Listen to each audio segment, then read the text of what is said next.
Personally, I think I chose London because, well, I don't know. I don't know why I chose London. I kind of just jumped on the idea when I first was told about it. And one of my coworkers at Temple actually recommended that I go on a study abroad trip to London. So I kind of went with that. And I figured that London made the most sense for me as a major because my major is communications. And I think it was most important for me to understand media in a different culture that still speaks English, but to see the differences in the culture in itself and the mass media that goes behind it. My expectations, I don't know if I really had expectations. I didn't do a whole lot of research in coming over of what I wanted to do here, what there was to do. I kind of just opened the door and just walked right through, and I was in London and I really didn't know what to expect, but I took everything with a grain of salt, and I think that was the most important thing to do. And if I would go back, I would say I would make some, I would do some research to see what I could do and what I would like to do, but I mean, I had just as well of a time. It's better discovery. It was more of a discovery aspect for me that I could see the city and it would be just a whole new perspective and I wouldn't know what to expect necessarily.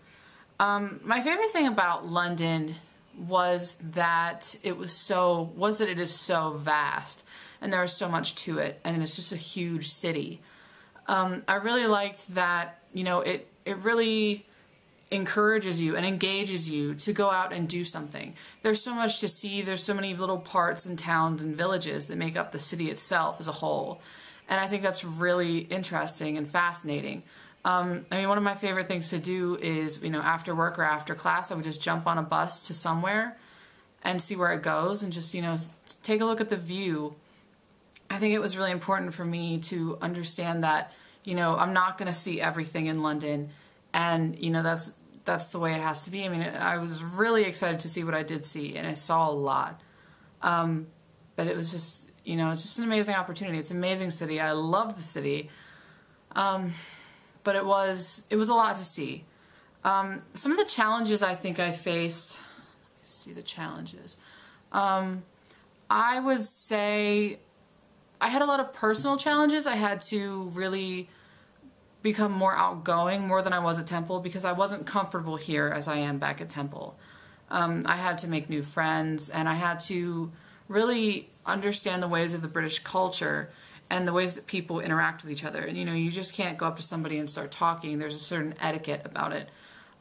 And it's just, it was a little bit challenging to figure that out. The culture itself wasn't as challenging to understand because it's relatively similar to America, but I think the biggest one was understanding the people and me personally being outgoing, you know, having the courage to go out and just do something even though you look stupid or, you know, you're the only American in the room, but that's okay because, you know, you still have something to contribute.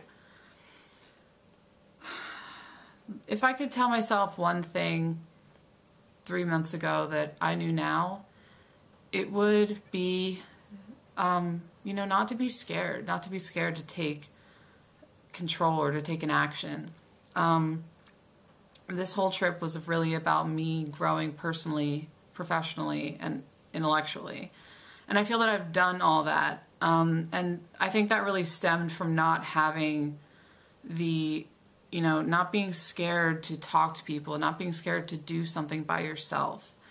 Just not being scared to really live in London. I mean, coming into this, I really didn't think much about it. I didn't think about, you know, what would go into it, the finances, how expensive it is, what's the long-term effect. I just kind of jumped at the idea, and I'm glad I did that because it was really helpful.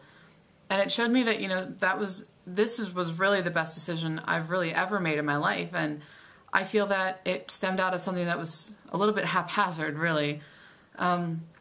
So yeah, I think the one thing I would tell myself a lot if I could go back in time, I would tell myself that you need to trust in your instinct because it's brought me here, essentially. I would say that you shouldn't pack as much. I mean, obviously you can see my suitcase and it is large, and then there's another one. So I'm just about done packing. This is my last day in London. But yeah, no, I would like to say that it's been a pleasure blogging for the Study Abroad office. It's been such a pleasure showing you all London from my point of view. I really hope you've enjoyed it, and I hope it's given you a little bit of insight about what I do here. I'm really sad to leave, and I'm sad to leave the blog, but I'll be back next semester to Temple, and I'll be talking about my experience so much. I'll definitely miss it, and you know, it's always going to be a part of me. It's always going to be a big part of who I am and what I'm about. So London is definitely, you know, it's definitely got a special place in my heart. With that, I think I'll let you guys go. Like I said, it's been a pleasure, and thanks for watching. If you've been watching, thanks to Erin, Leslie, everybody at SDT, and thanks to London, because it's took me, you know, taken me to a lot of places. All right, bye guys. Take me to that